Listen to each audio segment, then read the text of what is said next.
Hello, dear students. How are you? I hope all of you are happy and healthy. So, my dear students, as you can see, we are studying chapter 4 non finite verbs. In the previous classes, we have done infinitive and its function. And today, in this video, we are going to study gerund and its function. So, without wasting our time, let's see what is gerund and its function. Okay, dear. So let's see. So, dear, if we talks about the gerund, so you can see here we have mentioned the definition of gerund. The gerund is the ing form of a verb that function as a noun. Okay, students. So we can say gerund is a ing form of a verb. Ing form of a verb that that function that works as the noun. Okay, students, this is the definition. Okay, so let's see example. I enjoy selling. So students, I enjoy is the verb. I enjoy. What I enjoy? So we will get reply selling. So selling, this is the ing form of the verb. So we can say it is a gerund working as the noun in the sentence, because noun gives the answer of what. Noun give the answer of the word what, and gerund is equivalent to noun. So obviously if a noun give the answer of what, so gerund will also give the answer of what. Okay, students, is that clear? Okay, so I hope you have got these all points very well. Okay, let's see one more example. Swimming is a healthy exercise. So student, in that sentence you can see swimming, this is the ing form of swim. Okay, and working as the noun in the sentence, because it gives the answer of the word what is a healthy exercise. So you will get reply swimming. So swimming is a gerund here. Okay, dear. So I hope you have got my point very well. Okay, so dear, if we talks about the function, if we talks about the function of a gerund, so we can say gerund function as the noun function in the sentences. All the function that a noun perform in the sentence, gerund also perform, because gerund is equivalent to a noun. Okay, so let's see the function of a gerund. Let's see very first. A gerund always function as a noun in the sentence. I have told you already. Such as it can be the subject. So very first function of a gerund, we can use a gerund as the subject. Okay, students, we can use a gerund as the subject of the sentence. Okay, dear. Now, dear, let's see a keyword to find out subject. Dear, this is verb, and just before verb we always use subject, and just after verb we use object. Just remember this point. Okay, students, just before verb we use subject, and just after verb we use object. object, object. Okay, is that clear? So remember this point, it will help you to find out subject and object. Okay, now see, is skiing brings me pleasure. So student, in that sentence bring is the subject, sorry, bring is the verb, and just before the verb what comes, so we can say subject comes. So in that sentence, skying is a subject, okay, and skying is the ing form of verb, and this is the gerund working as the subject of the verb bring. Okay dear, so I hope you have got the first point about the function of gerund. Okay, a gerund can be subject of the sentence. You can also hear this example. This is also example.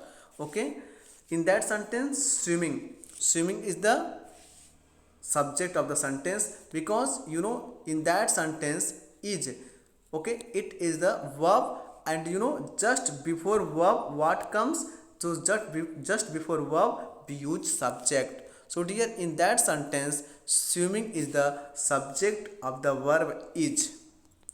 Okay, I hope you have got my point very well. Now see the second function of a gerund.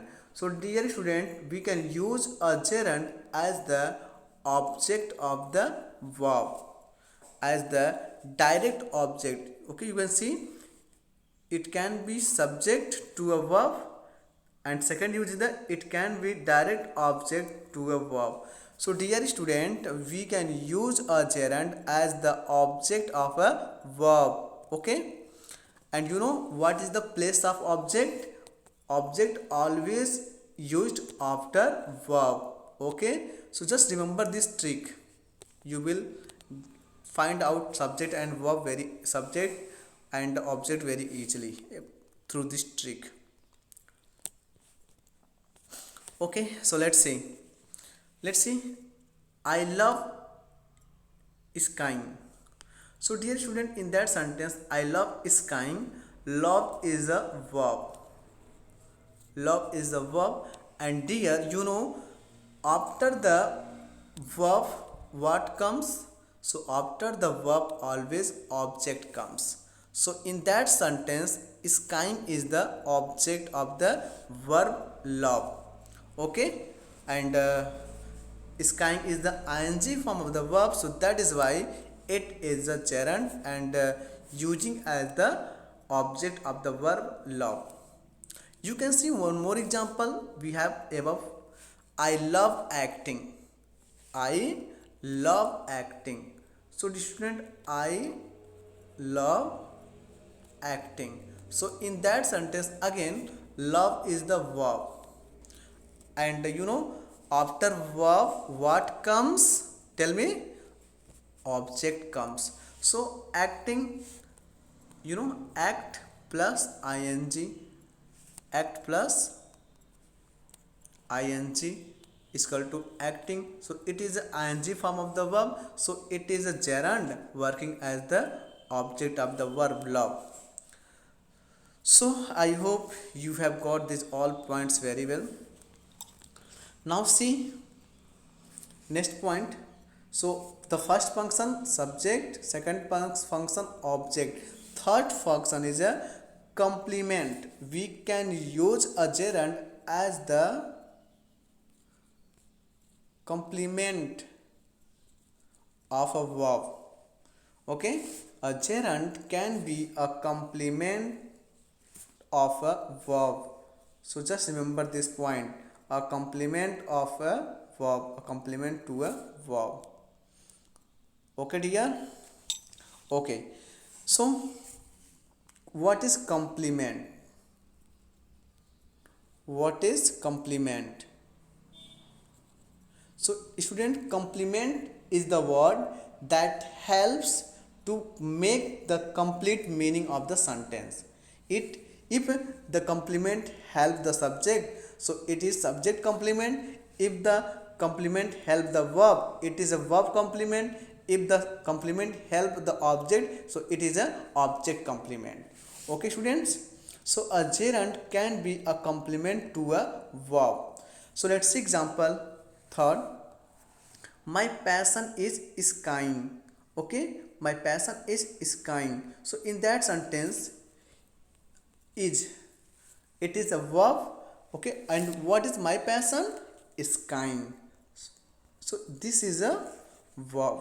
okay, and ing form of the verb. So it is the complement of the verb is kind, oh sorry, is. Okay students, so I hope you have got my points very well. Now see, fourth use of a gerund. So dear, the last use of gerund, a gerund can be the object of a preposition. Okay, so suppose that we have word preposition, and after that any gerund come, so that gerund is known as the object of that preposition. Okay, okay students, so you can see the example, I dream of skying. So in that sentence, of is a preposition, and skying is the ing form of verb. So skying is the object of the preposition of. Okay dear, so I hope you have got my points very well. So if we talks about the function of a gerund, so we can say a gerund can be a subject of a verb, an object and an object of a verb, a complement to a verb, and the object of a preposition. So these are the function of a gerund. Okay students, now let's see comparison between the infinitive and gerund. So students, infinitive also function as the noun, and gerund also function as the noun. Okay, so let's see comparison between gerund and noun. Both infinitive and the gerund can be function as a noun in a sentence, as I have told you. Okay, I have told you already that infinitive also function as a noun and gerund also function as a noun. Both can be function as the noun in a sentence. Okay, let's see further. They are often interchangeable. Okay, at the place of gerund we can use infinitive, and at the place of infinitive we can use gerund. Generally we can do, but we have some certain verbs, okay, that are not interchangeable, okay, each other. Is that clear? But generally we can use a gerund at the place of infinitive, and an infinitive can be used at the place of gerund. Okay, but we have certain verbs that cannot be interchangeable. Okay, so they are often interchangeable when they act as the subject or direct object of a verb. Okay, in two cases they are interchangeable, when they are either subject or object of the verb. In these two cases, an infinitive and a gerund can be interchangeable. Okay students, so you can see the example. Let's see, to win is everything. To win is everything. In that sentence, to win, that is infinitive and working as the subject, because here each is the verb, each, that is the verb, and we know before the verb always subject comes. So to win is the subject. So this sentence, you can write this sentence in the following way also: winning is everything. Okay, so we can see here we interchange an infinitive into gerund. So both the sentence are correct. You can speak either to win is everything or winning is everything. Both the sentence are correct. Okay, because we know that an infinitive and gerund, okay, can be interchangeable when they are acted as the subject and direct object of a verb. Okay, so let's see further example. Okay, I love to win. So love is the verb, and to win, that is the object of the verb love. Okay, and to win is the infinitive. So an infinitive can be interchangeable into gerund also. So you can also write the sentence I love winning. Okay, so you can see here to win, okay, interchange into the gerund. So we can see that gerund and an infinitive are interchangeable to each other when they are used either as the subject or as the object. Okay dear, in these two cases we can interchange a gerund into infinitive and an infinitive can change into gerund. Okay. Okay dear, now see the further. Both infinitive and gerund can act as both the subject and the object or the complement to a verb in the same sentence. Okay, breathing means living. Okay, in that sentence breathing is the subject and living is the object. So in a sentence we can have double infinitive or double gerund. So in that sentence we have double infinitive, and in the second example, to breathe means to live.